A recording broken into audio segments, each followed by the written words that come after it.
إن الحمد لله نحمده ونستعينه ونستغفره ونعوذ بالله من شرور أنفسنا ومن سيئات أعمالنا من يهده الله فلا مضل له ومن يضلل فلا هادي له وأشهد أن لا إله إلا الله وحده لا شريك له وأشهد أن محمدا عبده ورسوله أما بعد فإن خير الحديث كتاب الله وخير الهدي هدي محمد صلى الله عليه وعلى آله وسلم وشر الأمور محدثاتها وكل محدثة بدعة وكل بدعة ضلالة وكل ضلالة في النار. قال النبي صلى الله عليه وسلم المرء مع من أحب رواہ البخاری و مسلم. قابل احترام علماء کرام، میرے محترم دینی بھائیوں اور قابل احترام اور بہنوں، بہت ہی مختصر سے وقت میں اس دینی مجلس میں اللہ کے رسول صلی اللہ علیہ وسلم سے محبت کی اہمیت اور اس کے تقاضوں پر کچھ باتیں آج ہم ان پر غور کرنے کی کوشش کریں گے. اللہ کے نبی صلی اللہ علیہ وسلم فرماتے ہیں المرء مع من احب، آدمی اسی کے ساتھ ہوگا جس سے اسے محبت ہو. اس حدیث کو امام البخاری اور مسلم دونوں نے روایت کیا ہے. یہ حدیث ہمارے لیے ایک بہت ہی بڑا کامیابی کا دروازہ کھولتی ہے. وہ یہ کہ ہم اگر اپنے دل میں رسول اکرم صلی اللہ علیہ وسلم کی محبت میں سچے اور پکے ہوں اور ہماری اس محبت میں وفاداری بھی ہو، تو اگر حال کے اعتبار سے ہم اپنے قلب سے آپ کے قریب ہیں تو معال کے اعتبار سے بھی، انجام کے اعتبار سے بھی آخرت میں آپ صلی اللہ علیہ وسلم کی قربت ہم کو نصیب ہو سکتی ہے. لیکن کیا یہ محبت مجرد محبت ہے یا اس محبت کے کچھ تقاضے بھی ہیں؟ کیا نجات کا معاملہ صرف اس محبت پر موقوف ہے یا اسی کے ساتھ ساتھ ضروری ہے کہ محبت ہم سے کچھ چیزیں چاہتی ہے جسے ہم اپنے قول و عمل میں، اپنے ظاہر و باطن میں نافذ کریں؟ آج کی گفتگو میں یہی بات ہم کو دیکھنی ہے. چونکہ وقت زیادہ نہیں ہے اور اس میں بہت ساری باتیں اختصار کے ساتھ ہی ہم کو کرنی پڑیں گی، لہٰذا ایک ایک کر کے ہم ان چیزوں پر اختصار کے ساتھ غور کرتے ہیں. سب سے پہلی چیز یہ کہ محبت کی دین میں اہمیت کیا ہے. اس کی بہت ساری دلیلیں ہیں، لیکن ایک بنیادی بات جو اس بارے میں جاننا ضروری ہے کہ محبت، رسول اکرم صلی اللہ علیہ وسلم سے محبت دین میں ایک اضافی چیز نہیں ہے، بلکہ دین کی بنیادی چیزوں میں سے ہے. بلکہ انسان کے ایمان کا مدار اس محبت پر ہے. صرف رسول کے وجود کو ماننا کہ آپ صلی اللہ علیہ وسلم اللہ کے رسول ہیں اور تھے، اور آپ صلی اللہ علیہ وسلم کی شخصیت کو تسلیم کر لینا، یہ کافی نہیں ہے.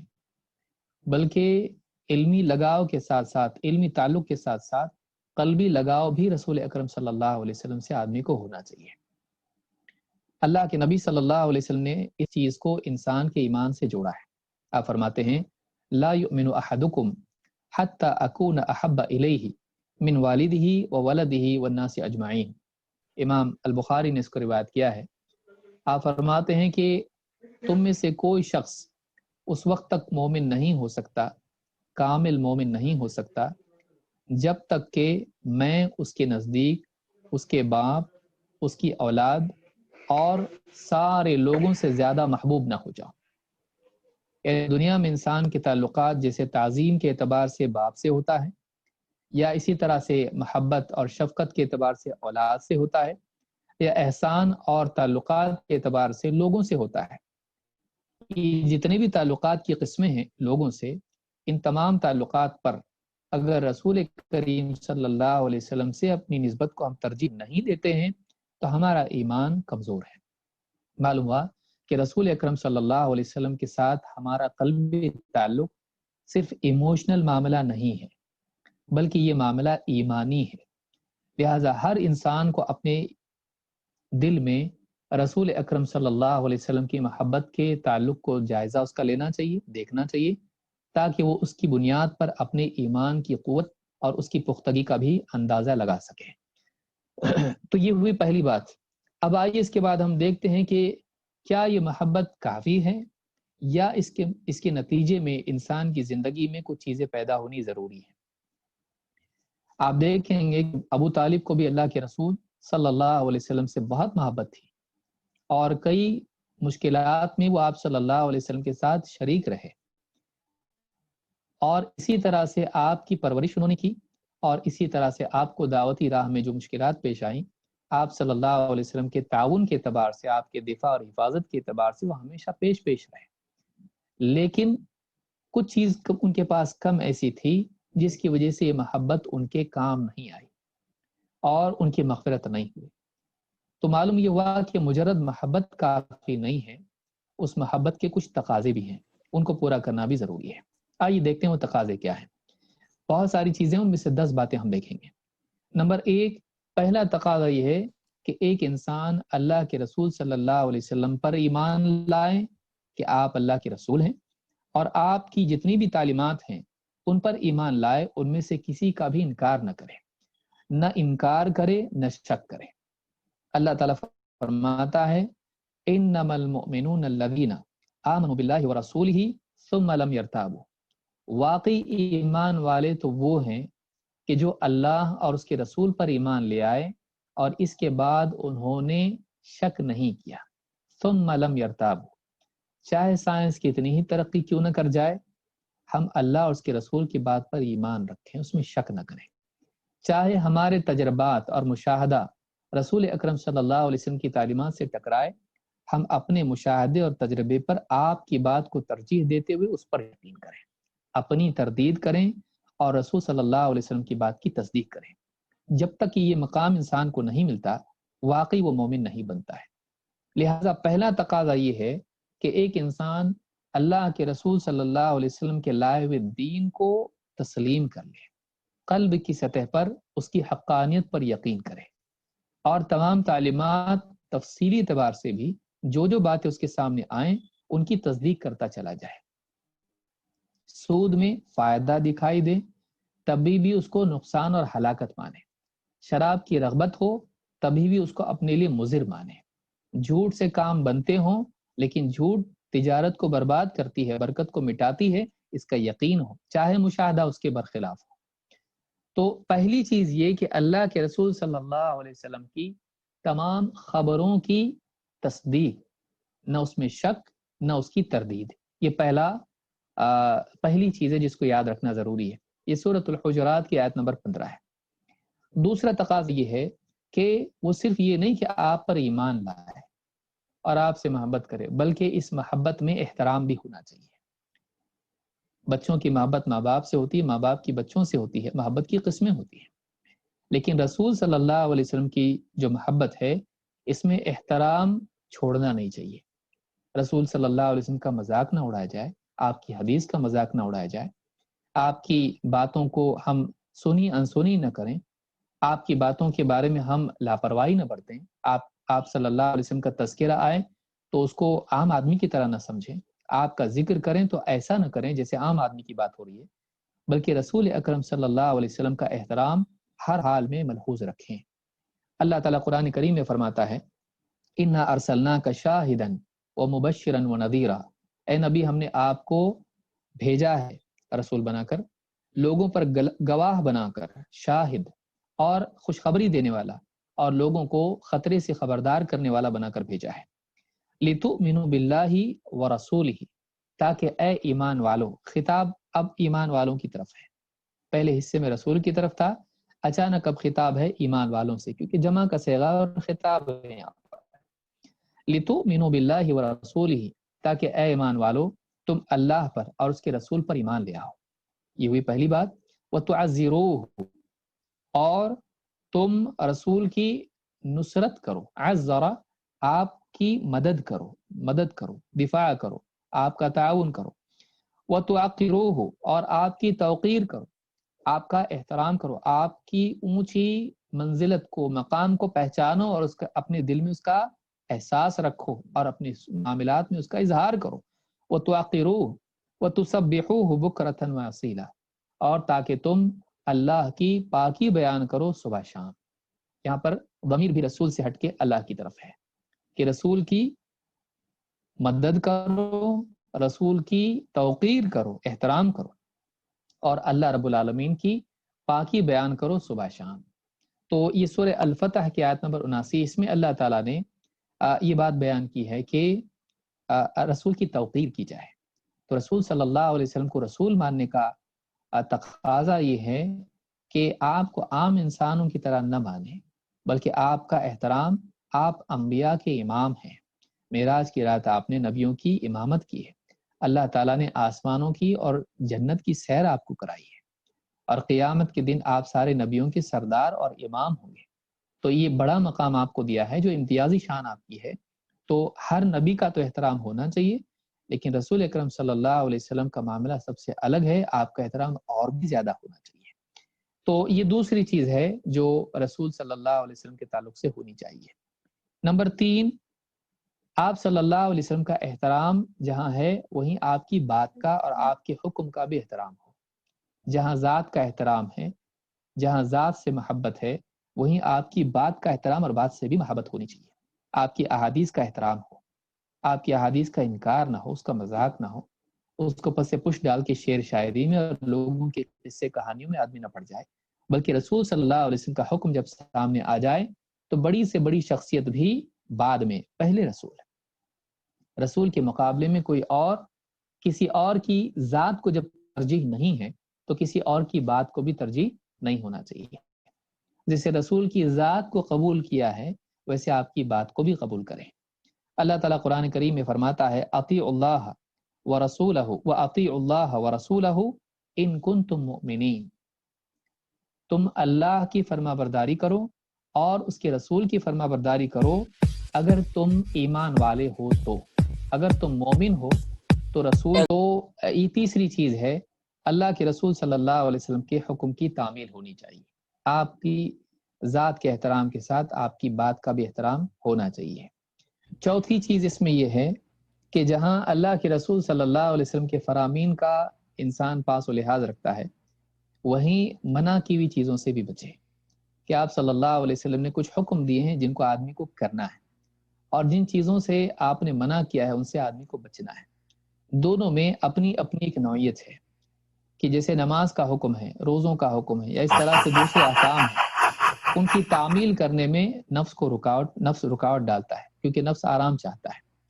اور اسی طرح سے بہت ساری لذتیں ہیں جن کی طرف نفس انسان کو کھینچتا ہے، تو اللہ کے رسول صلی اللہ علیہ وسلم اگر اس سے منع کر دیں، چاہے نفس اس کی طرف کتنا ہی رغبت دلائے اور چاہے انسان کی طبیعت اس کی طرف کتنا ہی تقاضا کرے، اس میں کتنا ہی فائدہ دکھائی دے، لیکن انسان کو چاہیے کہ اللہ کے رسول صلی اللہ علیہ وسلم کی منع کی ہوئی چیزوں سے بچے۔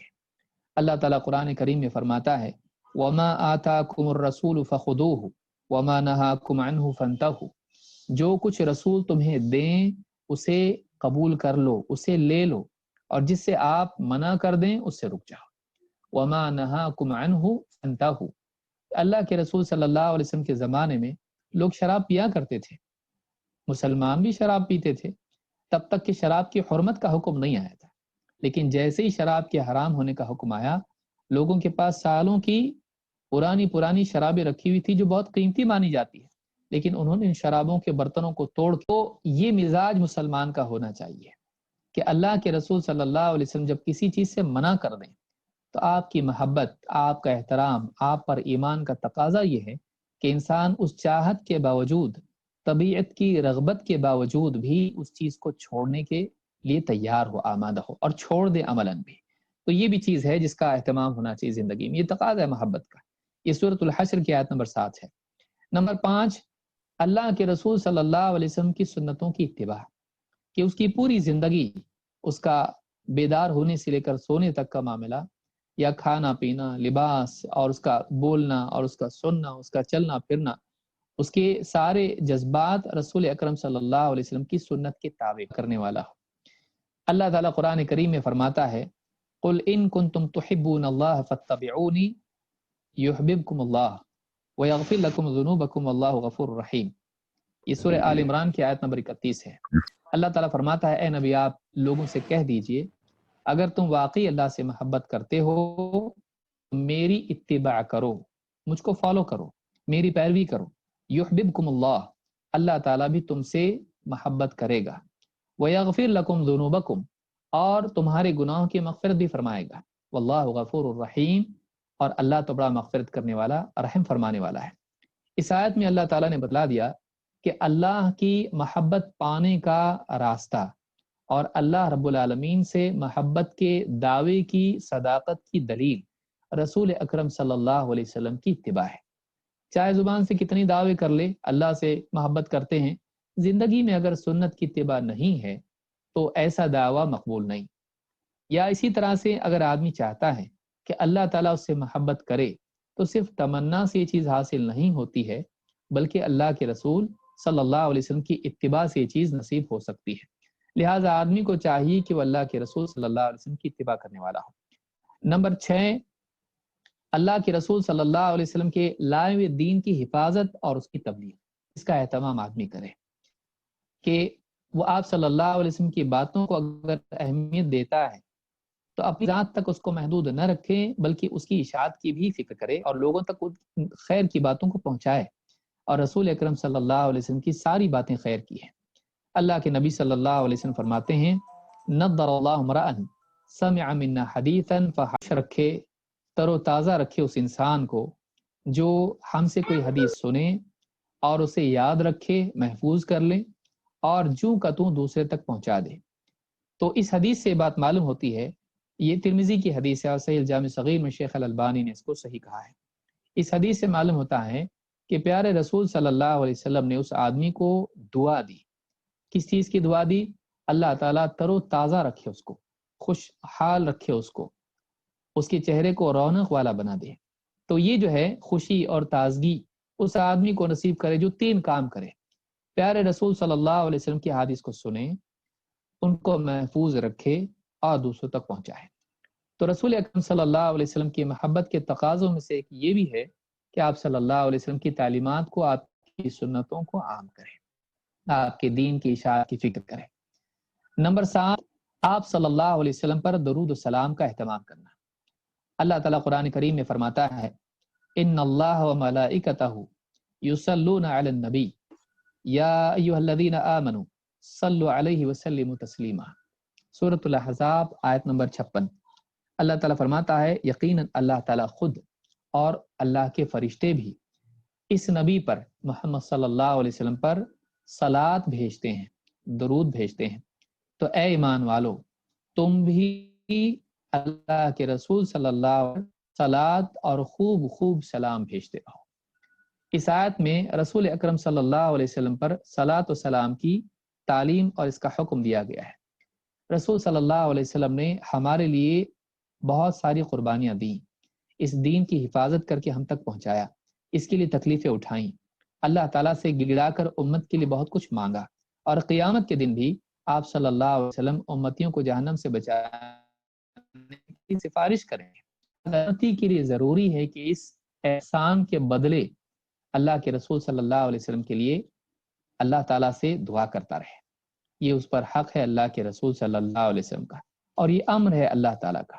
لہٰذا رسول صلی اللہ علیہ وسلم پر درود پڑھنا، اللہم صلی علی محمد وعلی آل محمد الی آخرہ، یا اسی طرح سے آپ پر سلام بھیجنا، جیسے نماز میں السلام علیکم ایھا النبی، یا رسول صلی اللہ علیہ وسلم کا نام آتا ہے صلی اللہ علیہ وسلم، تو یہ صلات اور سلام ہے، اس کا اہتمام بھی کرنا چاہیے۔ اسی طرح سے 8ویں چیز یہ ہے کہ نبی صلی اللہ علیہ وسلم کے لیے اللہ تعالیٰ سے وسیلہ طلب کریں۔ وسیلہ وہ اعلیٰ ترین مقام ہے جو اللہ تعالیٰ کے بندوں میں سے صرف ایک بندے کو نصیب ہوگا، اور اللہ کے نبی صلی اللہ علیہ وسلم نے ہم سے اس بات کا تقاضا کیا ہے اور ہم کو اس بات کا حکم دیا ہے کہ ہم آپ کے لیے اس چیز کی دعا کریں۔ آپ فرماتے ہیں، اذا سمعتم المؤذن فقولوا مثل ما يقول، جب مؤذن کی اذان تم سنو تو تم جیسے وہ کہتا ہے کہتے جاؤ، ثم صلوا علی، اس کے بعد مجھ پر درود پڑھو، فإنه من صلى علی صلاة صلی اللہ علیہ بہا عشرا، اس لیے کہ جو مجھ پر ایک مرتبہ درود بھیجتا ہے اللہ تعالیٰ اس پر 10 مرتبہ صلات بھیجتا ہے۔ ثم صلوا اللہ لی الوسیلہ، پھر درود کے بعد میرے لیے اللہ تعالیٰ سے وسیلہ طلب۔ وسیلہ کیا ہے؟ آپ فرمائیں، فإنها منزلة فی الجنة، لا تنبغی الا لعبد من عباد اللہ، اس لیے کہ وسیلہ ایک مقام ہے جنت کا جو اللہ کے بندوں میں سے صرف ایک ہی بندے کو مل سکتا ہے۔ وَأَرْجُ أَنْ أَكُونَ أَنَا هُوَ، اور میں اللہ سے قوی امید رکھتا ہوں کہ وہ بندہ جو ایک بندہ ہے جس کو وسیلے کا مقام ملے گا وہ میں ہی ہوں۔ فَمَنْ سَأَلَ لِيَ الْوَسِيلَةَ فَمَنْ سَأَلَ لِيَ الْوَسِيلَةَ حَلَّتْ لَهُ الشَّفَاعَةُ، تو جو کوئی میرے لیے اللہ تعالیٰ سے وسیلے کی دعا کرے گا تو اس کے لیے میری سفارش حلال ہو جائے گی۔ اس حدیث کو امام مسلم نے روایت کیا ہے۔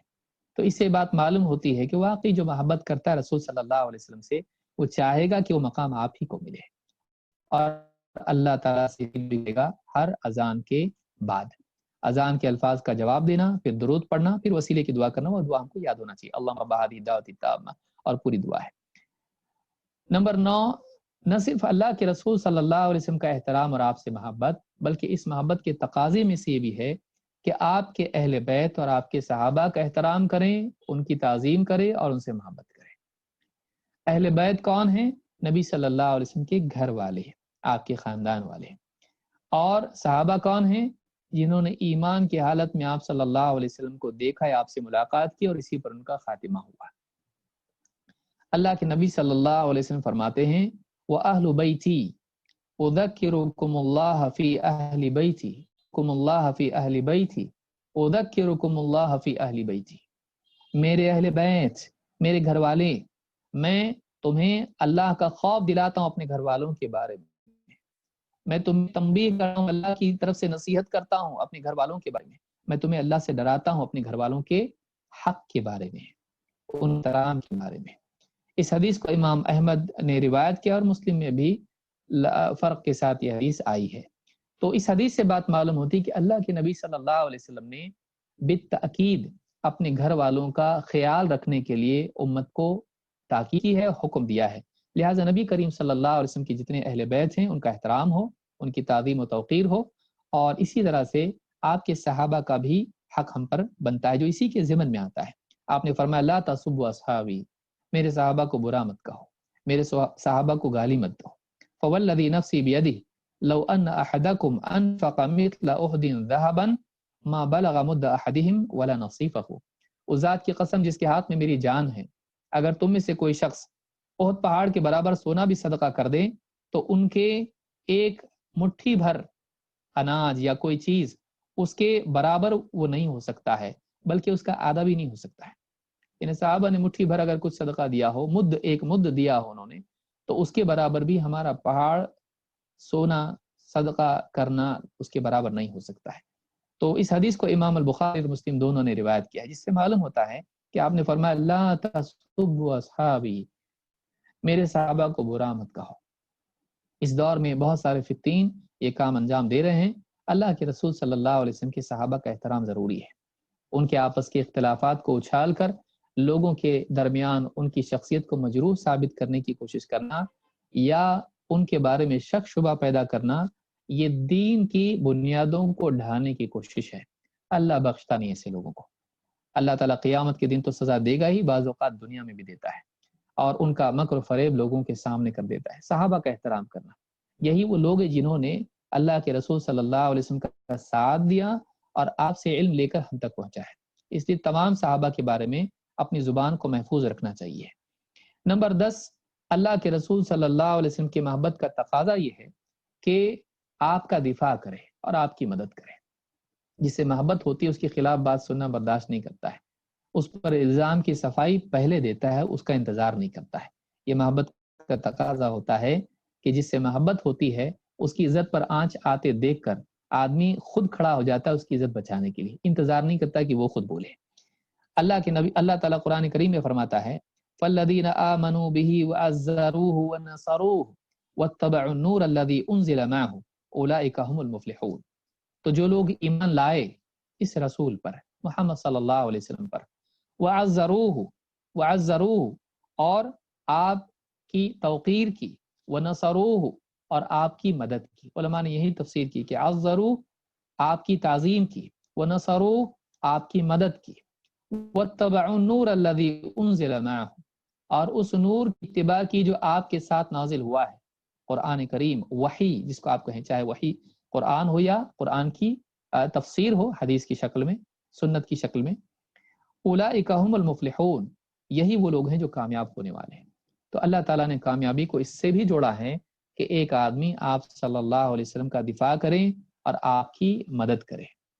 تو آپ کا ضرور آپ کا دفاع کرنا، آپ کی توقیر کرنا، آپ کی عزت کے لیے کھڑے ہو جانا اور آپ کی نصرت کرنا، آپ جس دعوت کو لے کر آئے اس دعوت کی اشاعت میں مدد کرنا آپ کی، اور آپ کے خلاف جو زبان درازیاں ہوتی جو آپ کی عزت پر کیچڑ اچھالنے کی کوشش کرتے ہیں، اس میں آپ کی توقیر کرنا اور آپ کی شخصیت کو اعلیٰ ترین بتانا لوگوں کے سامنے، آپ کے اوصاف حمیدہ کو بیان کرنا لوگوں کے سامنے، تاکہ لوگ بھی آپ کی توقیر کرنے لگے۔